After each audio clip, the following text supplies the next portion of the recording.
Rachida Dati, une trajectoire improbable. De fille d'ouvrier à candidate crédible à la mairie de Paris, son parcours n'est pas une success story classique.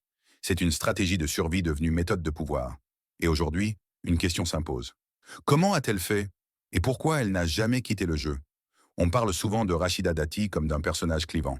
Mais on parle rarement de ce qui compte vraiment, la mécanique derrière la trajectoire. Ce que je te propose ici, ce n'est pas une biographie scolaire. C'est une lecture stratégique de son ascension. Parce que comprendre Rachida Dati, c'est comprendre comment fonctionne le pouvoir en France. Rachida Dati naît loin des cercles parisiens du pouvoir. Elle grandit dans une famille nombreuse, issue de l'immigration, dans un environnement modeste. Très tôt, elle comprend une chose essentielle. Elle ne bénéficiera d'aucun capital politique, culturel ou relationnel. Elle travaille jeune. Elle connaît la fatigue, la pression, la hiérarchie. Et c'est ici que se forge le premier pilier de sa niaque, la peur de redevenir vulnérable. Pas une ambition abstraite, une urgence intérieure. Rachida Dati ne croit pas au hasard. Elle croit aux outils. Elle choisit le droit. Puis la magistrature. Pourquoi? Parce que le droit est la langue du pouvoir. Celui qui maîtrise la règle ne dépend plus de ceux qui la récitent. Entrer dans l'institution, pour elle, ce n'est pas se soumettre. C'est apprendre le système de l'intérieur pour ne plus le subir. Deuxième pilier de sa trajectoire, la compétence comme bouclier social. Avant d'être politique, elle devient technique. Avant de parler, elle sait. Magistrature, dossier lourd, cabinet ministériel. Elle se rend inattaquable sur le fond, même quand la forme dérange. Dans un système élitiste, la compétence précède la visibilité. Elle comprend vite une règle simple. On n'apprend pas le pouvoir à distance.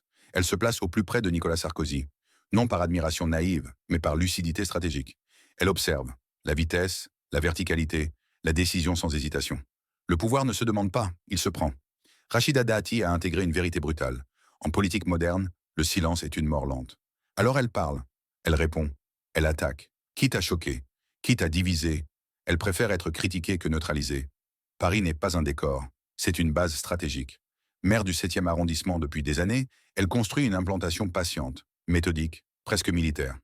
Le pouvoir national est là fragile. Le pouvoir local dur, polémique, affaires, procédures judiciaires. Rachida Dati ne disparaît jamais. Elle applique une règle froide. Tant que je suis politiquement debout, je continue. Ce n'est pas de l'inconscience. C'est une résilience offensive. Aujourd'hui, elle vise la mairie de Paris. Pourquoi Paris?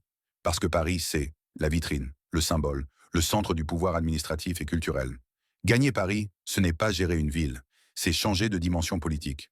Rachida Dati n'est pas un mythe lisse, c'est une construction stratégique. Sa trajectoire improbable repose sur 5 piliers.